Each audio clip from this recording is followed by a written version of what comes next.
अस्सलामुअलैकुम, मसाला magic channel में खुशामदीद। आज की रेसिपी बहुत ही यूनिक तरीके से बैंगन पकाने के बारे में है। इसमें हमें आधा किलो बैंगन चाहिए होगा और इसके साथ 4 अदद टमाटर ग्राइंड किए हुए, साथ एक छोटा प्याज कटा हुआ और साथ 1 चम्मच लहसुन का पेस्ट और उसके साथ एक चम्मच सालन मसाला, धनिया और सुर्ख मिर्च और 4 अदद सब्ज़ मिर्च। सबसे पहले ट्रे के अंदर हमने टमाटर का पेस्ट डालकर इसके अंदर लहसुन का पेस्ट और फिर उसके बाद तमाम मसाले बमा सब्ज़ मिर्च हमने इसके अंदर डालकर इसको अच्छे से मिक्स करके इसके अंदर हस्बे ज़रूरत नमक इस्तेमाल करना है।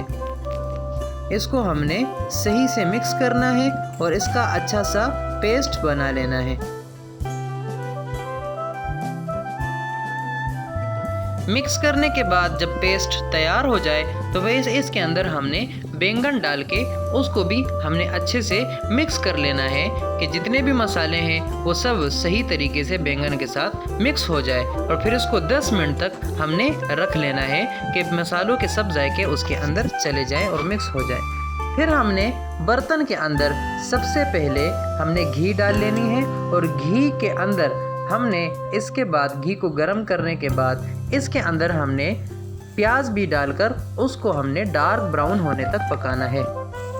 जब प्याज डार्क ब्राउन हो जाए तो फिर इसके अंदर हमने तमाम बैंगन को इसके अंदर डालकर इसका सर हमने ढाँप कर इसको थोड़ी देर के लिए, यानी कि बैंगन नरम हो जाए उतनी देर के लिए हमने इसको पकाना है।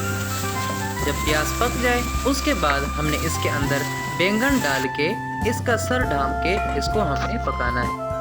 सर ढाँपने के बाद हमने इसको वक्फे के साथ इसको मिक्स करना होगा और फिर 5 मिनट या 10 मिनट के अंदर आपका सालन तैयार हो जाएगा।